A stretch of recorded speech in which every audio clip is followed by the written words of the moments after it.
BBA, BCA, BCom computer కోర్సులో 100% placement లభించే ఏకైక డిగ్రీ కాలేజ్ కూకట్పల్లిలోని i3 డిగ్రీ కాలేజ్ 8367215215.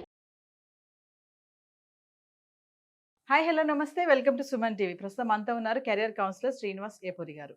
నమస్తే సార్. నమస్తే మేడం. సార్ మనం ప్రీవియస్ చాలా వీడియోస్ చేసాము, స్టూడెంట్ ఆస్పెక్ట్ కానీ పేరెంట్ ఆస్పెక్ట్స్ కానీ. ఇప్పుడు ఏంటంటే ఇంటర్మీడియట్ అయిపోయిన వాళ్ళు ఇంజనీరింగ్ స్టూడెంట్స్ గురించి మాట్లాడుకుందాం సార్. డిఫరెంట్ ఎంట్రన్స్ ఎగ్జామ్స్ రాయడానికి పిల్లలు ప్రిపేర్ అయిపోతున్నారు, రాసేస్తున్నారు, ఆ ఫామ్స్ తెచ్చుకోవడము, పేరెంట్స్ ఎంత ఇన్వెస్ట్ చేస్తున్నారు అనేది కూడా ఆ టైంలో ఎవరు ఆలోచించరు. ఒకటి కాదు రెండు కాదు, ఒక్కొక్క స్టూడెంట్ దగ్గర 10 ఫామ్స్ ఫిల్అప్ చేస్తారు, ఎంట్రన్స్ ఎగ్జామ్స్ రాసేస్తారు. అసలు ఎందుకు ఇన్ని రాయాలి అంటారు, ఇన్ని ఎందుకు తీసుకోవాలి, ఇన్ని ఎందుకు రాయాలి? ఏదో ఒకటి సెలెక్ట్ చేసుకుని అందులో వెళ్ళొద్దా? అంటే మా అబ్బాయి ఏం చదువుతాడు, నేనేం చదవగలుగుతాను, అదొకటే తీసుకుని సూటుగా ఎందుకు వెళ్ళలేరు? ఇన్ని ఎందుకు రాయాలి? ఇక్కడ పేరెంట్స్ ఇన్వెస్ట్మెంట్ ఎక్కువైపోతుంది, తీరా అన్ని చూసుకుంటే అక్కడ ఏది వచ్చేది ఉండదు. సో మరి ఎందుకు ఇలా జరుగుతుంది అంటారు? అసలు స్టూడెంట్ కి ఆ మైండ్ ఎందుకు రావట్లేదు? పేరెంట్ కూడా ఎందుకు అన్ని ఎందుకు అని పేరెంట్ అడగడు. ఫైనల్ గా చూసుకుంటే మళ్ళీ పిల్లల్ని అనడం, నేను ఇంత పెట్టాను, ఇన్ని రాసావు, ఎందులో వచ్చింది అనేది. సో దీన్ని ఎలా చెప్తారు సార్? మేడం ఇక్కడ మనకి జరిగేది ఏంటంటే మెయిన్ మీరు చెప్పినట్టుగా ఇంటర్మీడియట్ అయిపోయాక ఇలాగ మనం ఐఐటి జేఈ అని లేకపోతే బిట్స్ అని లేకపోతే డీమ్డ్ యూనివర్సిటీ సెంటర్స్ అని చాలా కడుతుంటారు. మీరు అన్నమాట నిజమే, 30,000 40,000 ఇన్వెస్ట్ చేస్తున్నారు చాలామంది పేరెంట్స్. ఎందుకు ఇక్కడ ఐఐటి జేఈ అన్ని బిట్స్ ఏదైనా సరే అప్లికేషన్ ఫీజు ఏం లేకుండా లేదు కదా. దీంతో పాటు ఏం చేస్తారు, ఇంకొక 5-6 డీమ్డ్ యూనివర్సిటీలు రాస్తుంటారు. ఇక్కడ గమనించాల్సింది ఏంటంటే స్టూడెంట్కి నిజంగా ఆల్రెడీ 2 సంవత్సరాల ఇంటర్మీడియట్ వ్యవధిలో వాళ్ళు జేఈ ప్యాటర్న్ పెడుతుంటారు, ఎంసెట్ ప్యాటర్న్ పెడుతుంటారు, వాళ్ళు వీకెండ్ ఎగ్జామ్స్ అని పెడితే స్టూడెంట్ అసెస్ చేస్తూ వస్తారు. అంటే ఎలాగా ఒక టాపిక్ అయిపోయాక టాపిక్ మీద 1 వీక్ చాప్టర్ ఉంటే 1 వీక్ దాని మీద ఒక టెస్ట్ పెడతారు. మొత్తం సిలబస్ అయిపోయాక గ్రాండ్ టెస్ట్ జీటీ అంటారు వీళ్ళు, అన్నీ పెడతారు. పెట్టినప్పుడు మీకు స్టూడెంట్ పెర్ఫార్మెన్స్ తెలిసిపోతూ ఉంటుంది. ఐఐటి జేఈ మెయిన్ రాయాలి మీరు, కానీ performance up to the mark first నుంచి రావట్లేదు అనుకోండి, అప్పుడు ఏం చేయాలి? అసలు ఇంజనీరింగ్ ఆప్షన్ కరెక్టా కాదో కూడా చెక్ చేసుకోవాలి. జనరల్గా ఇవన్నీ ఎందుకు కడతారంటే రాస్తే అన్నీ రాసేస్తే వరుసగా రాసేస్తే ఎక్కడన్నా లక్కీగా మనం చదివిన ప్రిపరేషన్కి మ్యాచ్ అవుతుందేమో అని చూస్తారు వాళ్ళు. కానీ ఇక్కడ తెలుసుకోవాల్సింది ఏంటంటే మీరు ఇక్కడికి వచ్చే మార్కుల సరళిని బట్టి అసలు మనం ఎన్ని ఎగ్జామ్స్ రాయాలి. ఒకవేళ మీకు కంటిన్యూస్గా ఐఐటి అడ్వాన్స్ స్థాయికి వెళ్ళిపోతున్నారు అనుకోండి, మీరు ఎన్ని ఎందుకు రాయాలి అక్కర్లేదు. సో అంటే ఏంటంటే మిమ్మల్ని ఒక స్టూడెంట్ పేరెంట్ మీరు ఏ కాలేజీలో జాయిన్ అయినా ఇవాళ మీకు ఎస్ఎంఎస్ వచ్చేస్తుంది, మీ అబ్బాయి పరీక్ష అయింది, ఇన్ని మార్కులు వచ్చినాయి, ర్యాంక్ ఎంత, ఫిజిక్స్ ర్యాంక్ ఎంత, మ్యాథ్స్ ర్యాంక్ ఎంత, బయాలజీ ర్యాంక్ ఎంత, కెమిస్ట్రీ వచ్చేస్తుంది. సో అవన్నీ మీరు నోట్బుక్లో రాసుకున్నా, ఒక ఎక్సెల్ షీట్లో పెట్టుకున్నా మీకు పెర్ఫార్మెన్స్ అర్థమవుతూ ఉండి మన ఇంట్లో మన పిల్ల మన అబ్బాయి అమ్మాయి ప్రయాణం ఎలా ఉంటుంది, ఏది కొడతాడనేది ఒక అవగాహన వచ్చేస్తుంది.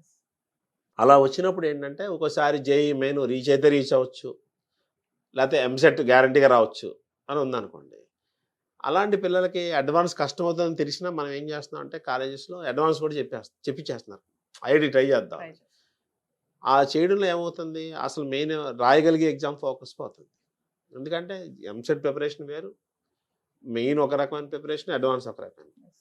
సో ఇక్కడ మీరు అన్నట్టుగా అన్ని అప్లికేషన్లు ఎవరు కడుతున్నారంటే ఈ మార్క్స్ పాపం పెర్ఫార్మెన్స్ సరిగా లేదనుకోండి, ఎక్కడో దగ్గర ఇంజనీరింగ్ చదివితే మంచిది, ఇంజనీరింగ్ చదవాలి ఎలాగైనా అని చెప్పేసి మనకు number of deemed university fees కట్టేస్తున్నారు. కడితే వీళ్ళకి ఏమవుతుంది, ఇదే మ్యాథ్స్, ఇదే ఫిజిక్స్, ఇదే కెమిస్ట్రీ, సెపరేట్ ప్రిపరేషన్ ఏమి ఉండదు మేడం.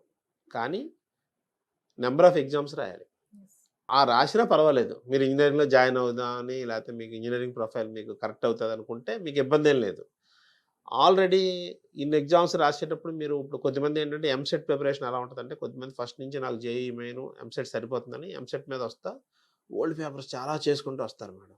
వచ్చి టైమర్ తగ్గుతుంది వాళ్ళకి. అసలు మీరు 3 గంటలు టైం ఇస్తే 2 గంటల మొత్తం పేపర్ రాస్తారు. సో అలాంటి పిల్లలు రాసినప్పుడు ఎంసెట్ కొట్టేస్తారు. ఒకవేళ అలా చేసినా ఇంకా తగ్గుతున్నాయంటే డీమ్డ్ యూనివర్సిటీ ఏదన్నా ట్రై చేసుకుందంటే ఏదో 1-2 పెట్టుకుంటే పర్లేదు. ఇప్పుడు మీరు అన్నట్టు 10 పెట్టిన వాళ్ళు కూడా ఉన్నారు. ఇవన్నీ ఏంటి, ఇన్వెస్ట్మెంట్ పరంగా మినిమం 25,000-30,000 గ్యారంటీగా అవుతుంది. ఎవరి కాళ్ళు ర్యాంక్ ఇస్తారు, మళ్ళీ ఎవరి కాళ్ళు కౌన్సిలింగ్ ఉంటుంది, మీరు ఇవన్నీ అటెండ్ అవ్వాలి. ఇవన్నీ ఎప్పుడు చేయాలంటే మేడం 100% నేను ఇంజనీరింగ్ చదువుతాను, మా అబ్బాయికి మా అమ్మాయికి ఇంజనీరింగ్ కరెక్ట్, వాళ్ళకి జర్నీ ఇబ్బంది ఏమి ఉండదు, సూటబుల్ అనుకున్నప్పుడు రాయొచ్చు. దీంతో పాటుగా మన కామెడీకి అని కర్ణాటకలో ప్రైవేట్ సీట్స్ అలాట్మెంట్కి ఒక ఎగ్జామ్ ఉంటుంది. అది కూడా పెడతారు కొద్దిమంది ఏంటంటే అందులో పెట్టి ఒకవేళ ఇక్కడ పెర్ఫార్మెన్స్ లైట్గా యావరేజ్గా ఉన్నా అక్కడ ఒక్కోసారి మంచి ర్యాంక్ వచ్చి టాప్ కాలేజ్లో అడ్మిషన్ వచ్చే ఛాన్స్ ఉంటుంది. కొంచెం ఫీ స్ట్రక్చర్ ఎక్కువ ఉంటుంది కామెడీలో. సో అందువల్ల ఏంటంటే ఫోకస్ మనం పక్కాగా ఇంజనీరింగ్ చదువుతా అంటే వెళ్ళొచ్చండి. ఇంకా కొన్ని విషయాలు చూస్తే మీకు ఎట్లా ఉంటుంది, మీరు అడిగిన క్వశ్చన్, మనం కట్టే డీమ్డ్ యూనివర్సిటీ తమిళనాడులో ఉంటుంది, మనం కట్టే డీమ్డ్ యూనివర్సిటీ పంజాబ్లో ఉంటుంది. కానీ పేరెంట్గా మీరు మీ అబ్బాయిని కానీ మీ అమ్మాయిని కానీ హైదరాబాద్ దాటి పంపించారు. మరి ఎందుకు రాయిస్తున్నారు అంటే తెలియదు. ఇప్పుడు కొద్దిమంది ఏంటి తెలుసా మీకు, ఎన్ఐటీస్ దూరంగా వచ్చిన హైదరాబాద్ కాలేజ్ వస్తే హైదరాబాద్ పెడతారు. అలా నేను హైదరాబాద్కే విడిచిపెడతాను, నేను ఎక్కువ దూరం పంపించే ఉద్దేశం లేదన్నప్పుడు బేసిక్గా అప్పుడు మీరు జేఈఈ మెయిన్ ఎంసెట్ వరకే ఆగిపోవాలి. ఆగిపోయి మీ ఊళ్ళో ఉండే డీమ్డ్ యూనివర్సిటీస్ రాసుకోవాలి. అంతే కదా మేడం. మీ సీట్ వచ్చినా కూడా మీరు పంపుతాకి సన్నద్ధత మీకు లేదు, లేకపోతే స్టూడెంట్కి వెళ్తారని లేదు. అప్పుడు మీరు తమిళనాడులోది కేరళలోది అవన్నీ ఎందుకు రాయాలి? అందులో ఇక్కడ ఏంటంటే ఫస్ట్ అసలు నాకు ఇంజనీరింగ్ సీట్ వస్తే నా ప్రయారిటీస్ ఏంటి, ఏ ఊళ్ళో చదవాలి. కొద్దిమందికి ఏంటంటే మేడం బ్రాండింగ్ ఉంటుంది, నేను ఐఐటీలో చదవాలి, ఎన్ఐటీ చదవాలి, ఎంత దూరం వెళ్తారు. అలా వెళ్తారన్నప్పుడు దాంతోపాటుగా డీమ్డ్ యూనివర్సిటీ మంచి దూరంగా ఉన్న రాసుకోండి. అలా ఏంటంటే ఫస్ట్ ప్రణాళిక ఉండాలి. తర్వాత కొద్దిమందికి ఏంటి కోర్సు స్పెసిఫిక్గా ఉంటారు, నేను ఎక్కడ చదివినా కంప్యూటర్ సైన్స్ చదవాలి, నేను ఎక్కడ చదివినా సివిల్ ఇంజనీరింగే చదవాలి, మంచి కాల్లో చదవాలి. ఇక్కడ మీరు ప్రయాణం చేసేటప్పుడు ఫస్ట్ ఇంటర్మీడియట్ అయిపోయేటాడికి మీకు ఒక ఆలోచన వచ్చాయన్నమాట, నేను ఏ కోర్సులో జాయిన్ అవ్వాలి. ఒకటి బ్రాండ్స్ పెట్టుకున్నారు, ఓకే. ఇప్పుడు ఐఐటి లాంటి దగ్గర మీకు నచ్చని కోర్స్ వచ్చింది అనుకోండి, చదివితే మీకు ఎలా సెటిల్ అవుతారు? అసలు అది మీకు నచ్చదు, కానీ మీకు ఐఐటి ట్యాగ్ వస్తుంది, లేకపోతే ఎన్ఐటి ట్యాగ్ వస్తుంది. అప్పుడు మీరు ఎలాగా ఆ కోర్స్ చదువుతారు? చదవలేరు కదా. సో అందుని ఫస్ట్ ఏం చేయాలంటే ఇలాంటి ఫీజెస్ ఇన్ని కట్టేటప్పుడు పేరెంట్స్ ఫస్ట్ ఒక క్లారిటీ కావాలి, కంపల్సరీగా ఇంజనీరింగ్ చదువుతాడు, ఎక్కడొచ్చినా చదువుతాడు, తర్వాత దూరం వచ్చినా పంపుతాం అన్నప్పుడు ఒక మోడల్లో వెళ్ళాలి. కాదు నాకు మా ఊళ్ళోనే చదువుతాం, ఎంసెట్కి వెళ్ళిపోండి, చక్కగా మీ ఊళ్ళో ఉండే డీమ్డ్ యూనివర్సిటీకి వెళ్ళిపోండి. అప్పుడు పిల్లవాడికి స్టూడెంట్కి కూడా ఏమవుతుంది, ప్రెజర్ తగ్గుతుంది. ఇన్ని నెంబర్ ఆఫ్ ఎగ్జామ్స్ రాయడం ఎక్కువ మీరు చూస్తున్నారు కదా, ఎగ్జామ్స్ అన్నీ మంచి పీక్ సమ్మర్లో ఉంటాయి. ఇప్పుడు ఎంసెట్ ఉంది, మనకి ఇప్పుడు మేలోనే జరుగుతుంది. మీరు పొద్దున్న వెళ్ళి ఒక ఎగ్జామ్కి వెళ్ళాలంటే ఎంత సన్నద్ధత కావాలి. ఇదివరకు ఏంటంటే మనం పిల్లల్ని పంపించేవాళ్ళం సింగిల్గా, ఇప్పుడు వాళ్ళ జేబులో ఇంకేం ఉంటాకి వీల్లేదు కదా, చాలా చెకింగ్ ఉంటుంది. మీరు ఎవరో ఒకళ్ళు అకంపెనీ అవ్వాల్సిన పరిస్థితి వస్తుంది, లేకపోతే మీరు అక్కడ అవన్నీ వాళ్ళ లాకర్స్లో పెట్టుకోవాలంటే ఇంకో గంట ముందు వెళ్ళాలి. సో ఇప్పుడు ఇదివరకు కాకుండా కంపల్సరీ కంపెనీ అనేది కంపల్సరీ అయిపోయింది, సెక్యూరిటీ ఆస్పెక్ట్స్ అవన్నీ మరి వెళ్ళాలండి, లేకపోతే మీరు అవ్వదు కదా. అందు గురించి ఇద్దరు మీరు అంత టైం ఇన్వెస్ట్ చేస్తున్నప్పుడు ముందుగానే అసలు నాకు ఇది వెళ్తారా లేదా అని చూసుకుంటే బాగుంటుంది మేడం. తర్వాత అసలు కొద్దిమంది అసలు ఇనీషియల్ టెస్ట్లే అసలు ఏమీ పాస్ అవ్వకపోతే మీరు ఎందుకు ఆ ఫీజులన్నీ కట్టి అనవసరంగా డీమ్డ్ యూనివర్సిటీ ఫీజులు అంటే ఇంట్రెస్ట్ లేదనుకోండి. ఈరోజు మన సౌత్ ఇండియాలో కాలేజ్ మీరు ఇలాగ ఎంట్రన్స్ చూస్తున్నారు, నార్త్ ఇండియాలో చాలా కాలేజీలు మార్క్స్ మీద కూడా ఇంజనీరింగ్ సీట్స్ వస్తున్నాయి, మంచి కాలేజీలు ఉన్నాయి. అప్పుడు మీరేం చేయొచ్చు, ఎవరన్నా బోర్డ్ ఎగ్జామ్స్ బాగున్నాయి అనుకోండి, అలాగా మార్క్స్ బేస్డ్గా వచ్చి ఇంజనీరింగ్కి వెళ్ళిపోవచ్చుగా, అక్కడ ఏమి ఎంట్రన్స్ లేకపోతే. అందుని తెలియాలి మీకు, అవన్నీ ఇంటర్మీడియట్ మార్క్స్తో వెళ్దామా కాంపిటేటివ్తో వెళ్దామా. కాంపిటేటివ్తో వెళ్దాం అంటేనే ఇవన్నీ కట్టాలి, కానీ ఇవి లేకుండా కట్టడం వల్ల పాపం చాలా మీరు ఒక తల్లిదండ్రిది ఒక 30,000 25,000 చెప్పారనుకోండి మేడం, అసలు ఇంటర్మీడియట్ ఎన్ని లక్షలు రాస్తున్నారు, ఎన్ని కోట్లాది రూపాయలు వృధా అవుతున్నాయి చూడండి. ఇదంతా తల్లిదండ్రుల డబ్బులే. తల్లిదండ్రులు ఒకవేళ వాళ్ళ దగ్గర ఉంటే పిల్లలకే వస్తాయి కదా మళ్ళీ. సో చాలా వనరులు వేస్ట్ అవుతున్నాయి మేడం. దాంతోపాటుగా అవసరం లేని దానికి టైం ఇన్వెస్ట్ చేసి చదవడం ఈ వేస్టేజే కదా. వాళ్ళ పరీక్ష కోసం మళ్ళీ పేరెంట్కి ఇప్పుడు మీ అమ్మాయి మీ అబ్బాయిలతో మీరు సెలవు పెట్టరా మేడం? ఖచ్చితంగా ఇవన్నీ కూడా అవసరమే కదా.